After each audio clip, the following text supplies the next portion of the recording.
Welcome back to XXL Men. I'm, of course, VHS Jason. With me is Jason Roy Caston.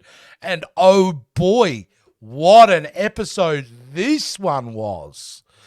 This is a bold episode. I'm just going to come out and say it, Jace. It's two episodes in one. It's like 2/3 and a third of an episode in one. That's the way I see it, because it was like they didn't have enough of the Motendo story, and they just decided, let's just put a little bit of Storm and Forge at the end. But didn't that excite you? Because it excited me from a writing aspect, because I'm like, no, every other show would have made sure they stretched it out for 22 minutes so they could fill the episode. No, they went, this is the story, this is it. It goes this long. So then we'll just move on to the next story. And I think that was excellent. I disagree. I thought it was jarring. It was jarring, and it seemed to take the momentum of the first story, and then boom, we're telling a different story now, and I'm just like, what? I won't disagree. I was jarred, but like 10 seconds after that, I'm totally fine with it. It is a definite change of pace, and I kind of like that, you know.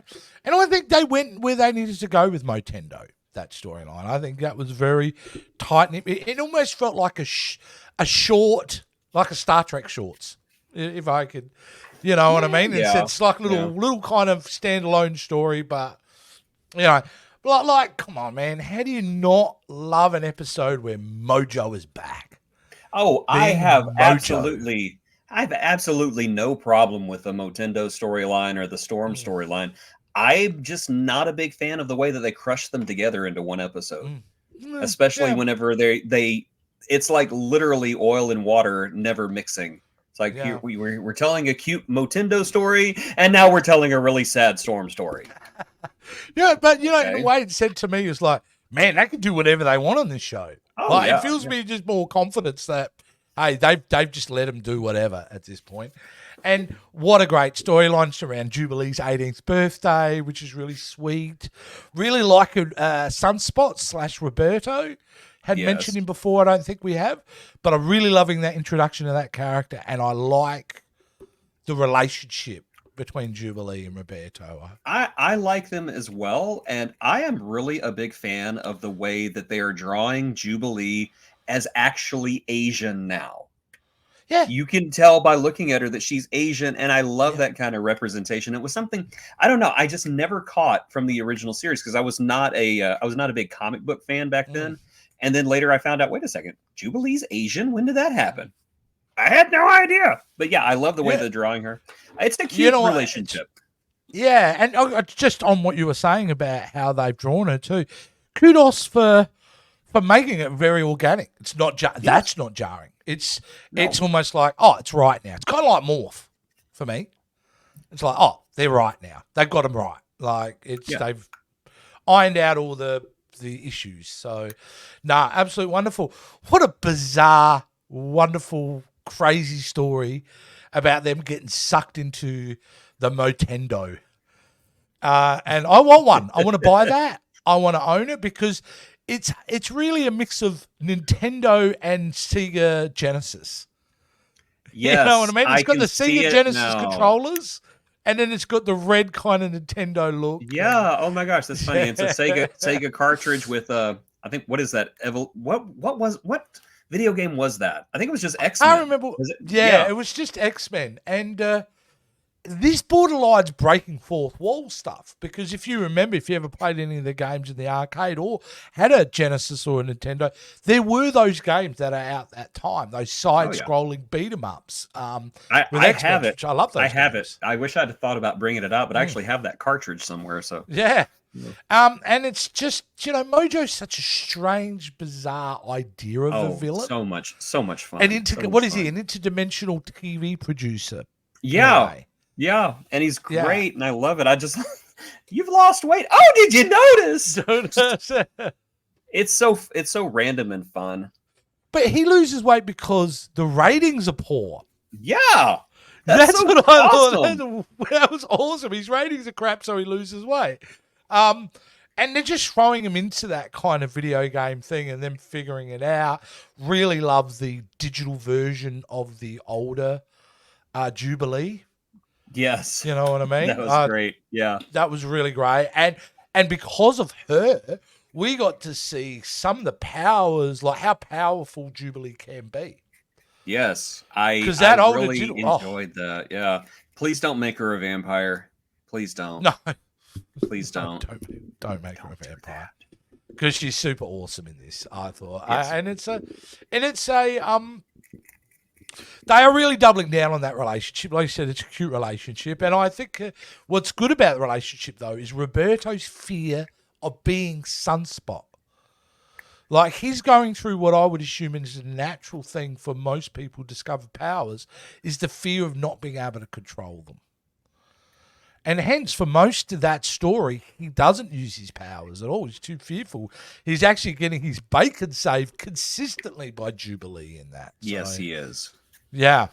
But he does use them in the end, and that's really good. So I really loved it. I was super shocked there to go, oh, that's it. And I actually thought that was the episode. I thought, okay, we're done, we're out. And then, obviously, fading to black, and we get moved into the second part of which is surprise! It's part of another episode. Yeah. And like you said, I suppose the criticism is fair now in retrospect. So you go from this action, fantasy, sci-fi, cross video game that flirts with breaking the fourth wall to this really subtle, slow beginning of a love story in many ways. You know what I mean? And this, this story about, okay. Well, this is where you may have an issue with it. I thought they handled it well. I actually didn't have an issue with the episode because I love Storm so much, How long? I thought Forge was very manipulative. How long has Forge known Storm? It's like, by this point, it's like, what, a week, 2 weeks? And all of a sudden he's like, Storm, I love you. Oh, that's great. I don't have my wind power anymore, but have some mace. Shh. Yeah. It is aggressively. I found the L word was not necessary. Yeah. No, I found it creepy. It was weird. I care about you a lot. You mean a lot to me. But yeah, the moment you go, I love, you've kind of, you're kind of getting into an area like, kind of predatory, aren't you? And he's quite manipulative. Do you? And he lied. I don't know if he lied to her, but he certainly held back a lot of information to her. Oh yeah. Which wasn't cool either. So I thought there was a lot to play there.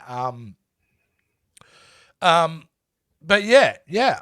Like, it's, I mean, what do we get out of that then? The adversary? Is it the adversary? That's right. I love that moment. Did you love that moment?